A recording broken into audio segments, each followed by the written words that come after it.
Selamat pagi dan shalom, saudara-saudara yang Tuhan kasihi. Senang sekali berjumpa dengan saudara-saudara pada awal minggu yang baru ini. Dan saya berharap saudara-saudara tetap hidup dalam rancangan, kehendak, pimpinan, dan penyertaan Tuhan, atau hidup dalam RKPP Tuhan. Sebelum kita membaca dan merenungkan firman-Nya, mari kita mohon pimpinan Roh Kudus dalam doa. Bapa yang penuh kasih, kami bersyukur untuk satu minggu yang sudah kami lalui bersama-Mu. Dan mengawali hari baru pada sepanjang minggu ini, kami mohon pimpinan Roh Kudus melalui firman-Mu, sehingga kami dapat mengerti dan menjadi pelaku firman Tuhan. Dalam nama Tuhan Yesus. Amin. Tema minggu ini, andalkan Tuhan. Yeremia 17, ayat 5 hingga ayat yang ke-8. Saya membaca sebagian kecil saja. Demikianlah firman Tuhan, terkutuklah orang yang mengandalkan manusia, dan diberkatilah orang yang mengandalkan Tuhan. Yeremia 17 ayat 5 dan 8. Saudara-saudara yang Tuhan kasihi, pernahkah saudara merasa tenang menghadapi masa depan karena saldo tabungan cukup, investasi bertumbuh, dan jabatan yang saudara genggam masih eksis?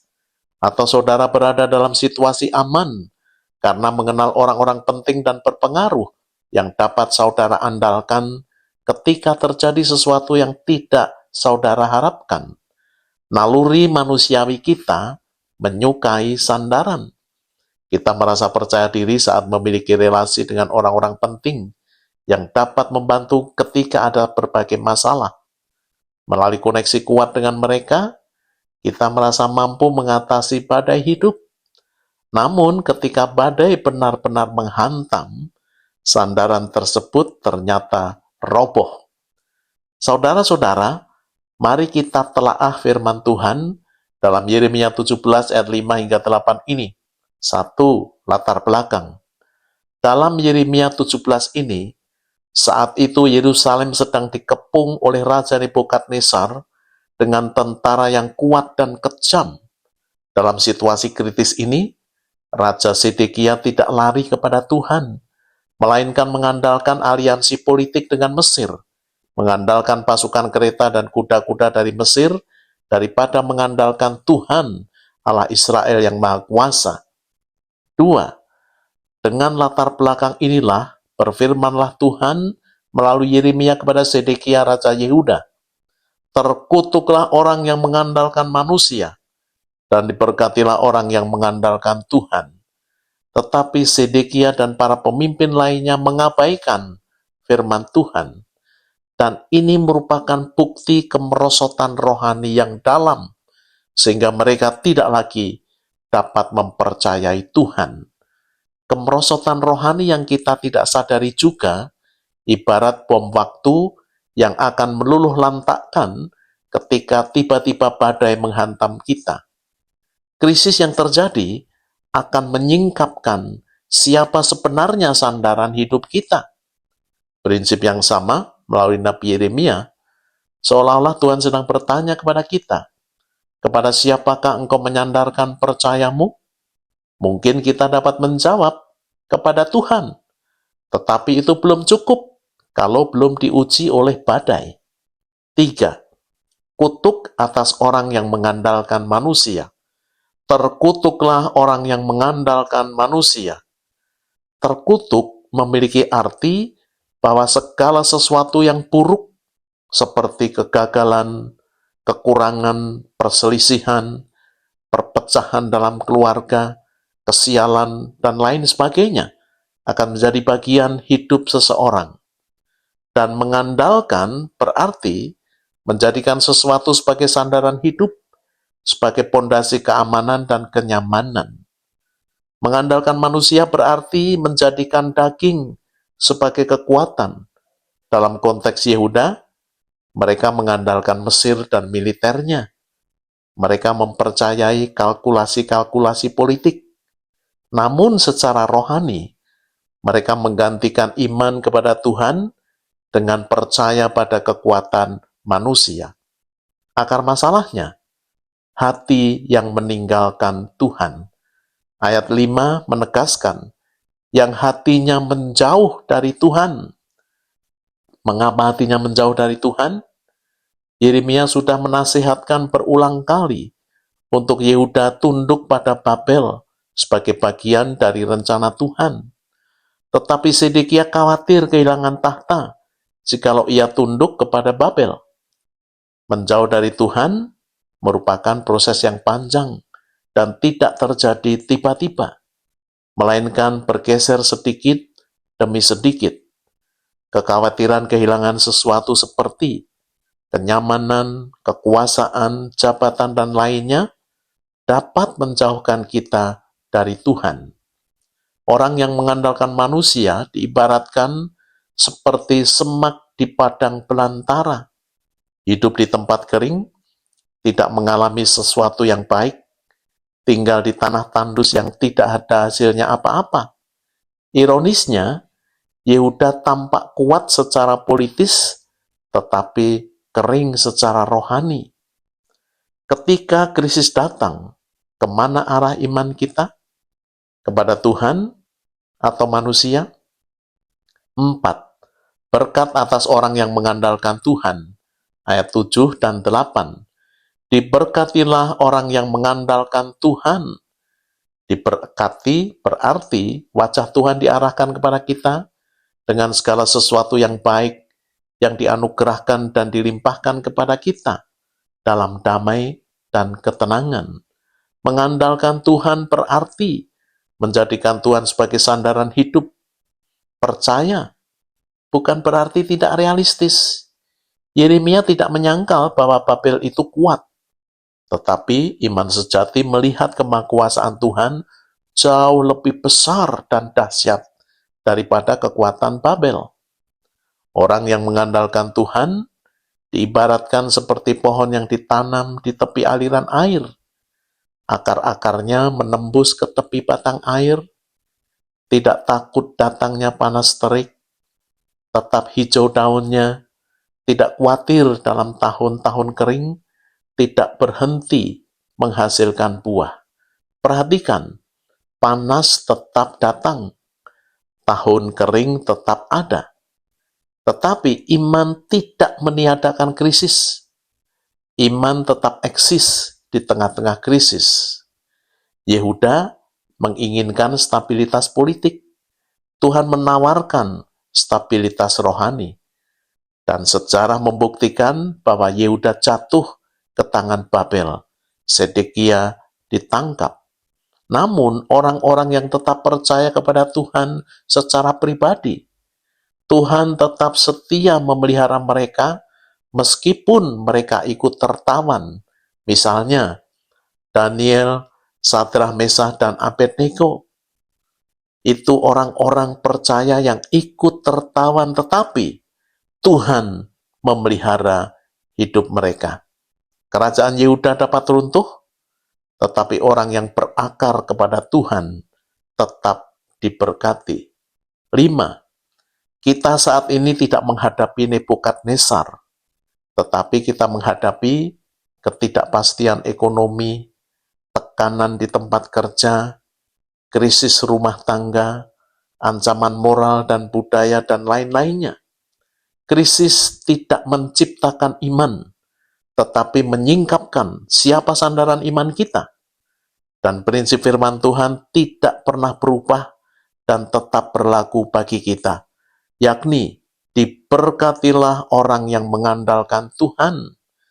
Panas bisa menyengat, tahun kering dapat menghampiri, namun orang yang berakar dalam Tuhan tidak takut, tidak khawatir, tidak berhenti menghasilkan buah. Saudara-saudara yang Tuhan kasihi, seusai saya memimpin suatu retreat dari sebuah gereja di luar kota, 1 minggu kemudian datang seorang peserta retreat ke rumah kami. Orang muda, single, dan cukup mapan pekerjaannya. Ia sungguh-sungguh mengenal Tuhan Yesus. Ia aktivis baik dalam pelayanan di gereja maupun di kantornya. Banyak pelayanan dipercayakan kepadanya karena kredibilitas dan reputasi rohaninya. Ia datang karena musibah yang ia akui sebagai keteledoran dan kesalahannya sendiri. Ia terkena tipu investasi bodong, dan celakanya penipuan itu dilakukan oleh teman yang ia bisa percayai karena Kristen, meskipun beda gereja. Sepasang suami istri ini menemuinya dan bercerita kalau mereka memiliki bisnis di bidang finance yang cukup berhasil. Mereka beberkan keberhasilan-keberhasilannya dan mengajaknya untuk berinvestasi pada usahanya. Awalnya ia invest tidak banyak, dan rupa-rupanya keuntungannya menarik. Kemudian dia menambah investnya secara rutin dan periodik, dan pundi-pundinya bertambah signifikan. Setelah lewat periode tertentu, ia makin yakin bahwa bisnis temannya ini benar-benar bagus dan mereka pintar dalam mengelola usahanya. Akhirnya, ia menginvestasikan uangnya dalam jumlah yang lebih besar agar usaha temannya ini lebih berkembang dan ia juga beroleh profit yang lebih besar. Beberapa waktu ia menikmati profit yang proporsional dengan investasinya. Namun suatu saat, profit yang biasa diperolehnya secara periodik tidak lagi ia terima. Kecemasan mulai merambati dirinya. Periode berikutnya song lagi. Segera ia tarik investasinya. Tetapi temannya menunda-nunda dan tidak dapat mengembalikan dengan alasan bisnisnya sedang merugi. Akhirnya ia sadar terkena tipu dan temannya itu kabur tanpa jejak. Kecemasannya berubah menjadi kekesalan pada temannya, marah, menyalahkan dirinya sendiri, akhirnya stres dan depresi yang berlarut-larut. Ditambah lagi, perusahaan tempatnya bekerja akan ekspansi keluar kota, dan ia potensial memperoleh promosi di tempat yang baru karena ia memang berprestasi. Tetapi ia mengajukan permohonan untuk tetap di Jakarta meski di departemen yang ia nilai membutuhkan pengembangan dan ia siap dengan tantangan yang baru. Tolong Bapak dan Ibu, apa yang harus saya lakukan? Tolong juga doakan agar saya dapat bekerja di tempat yang sesuai dengan karakter saya, yang senang dengan tantangan, pintanya dengan kesedihan yang dalam. Pertama, kamu harus meminta ampun kepada Tuhan karena maaf keserakahanmu. Kedua, kamu perlu minta ampun karena kamu mengandalkan manusia untuk masa depanmu. Ketiga, ampuni teman yang menipumu. Ini paling sulit, namun tidak berarti tidak bisa kamu lakukan. Asal minta kesanggupan dari Tuhan, kamu pasti bisa. Keempat, minta Tuhan memberkati pekerjaan dan karirmu. Dan terakhir, saya akan mendoakan keinginanmu beroleh tempat kerja yang tepat sesuai dengan minat dan keahlianmu. Nasihat saya. Selesai berdoa, wajahnya tidak murung, dan ia dapat melihat masalahnya dari perspektif Tuhan yang sedang membentuk diri dan karakternya. Meski uangnya belum ada tanda-tanda akan kembali. Kemudian ia pamit pulang, dan sementara belum jauh dari rumah kami, ia menelepon dengan gembira bahwa ia baru saja mendapat info kalau ia ditempatkan di tempat yang ia inginkan, serunya dengan lirih dan dengan sukacita. Dari jawaban doa ini, ia juga meyakinkan dirinya untuk ke depan, ia harus mengandalkan Tuhan dan tetap melayaninya. Bulan Januari 2026 lalu, ia minta saya pimpin retreat gerejanya. Ada sekitar 120-an orang yang meneguhkan imannya kembali dengan meminta Kristus menguasai hidup mereka. Ada beberapa pelajaran yang dapat kita petik. 1. Tetap percayai dan andalkan Tuhan dalam segala sesuatu. 2. Mintalah Roh Kudus memimpin dan menguasai hatimu. 3. Melihat segala sesuatu dari perspektif Tuhan dan waspadai ego, kedagingan, dan daya tarik dunia. Amin. Mari kita berdoa. Bapak, terima kasih untuk renungan maupun kesaksian yang hamba-Mu sampaikan. Kiranya Tuhan memakainya untuk memberkati para pemirsa video ini. Kami juga mendoakan untuk semua pemirsa video YouTube kami, agar Tuhan memberi pengalaman rohani untuk mempercayai dan mengandalkan Tuhan dalam segala sesuatu. Untuk saudara-saudara yang hidup dalam dosa, Roh Kudus, insafkan, ampuni, dan pulihkan mereka dalam nama-Mu Tuhan Yesus. Amin. Saudara-saudara yang Tuhan kasihi, sekarang terimalah berkat yang daripadanya. Tuhan memberkati saudara dan melindungi saudara. Tuhan menyinari saudara dengan wajah-Nya dan memberi saudara kasih karunia. Tuhan menghadapkan wajah-Nya kepada saudara dan memberi saudara damai sejahtera. Amin.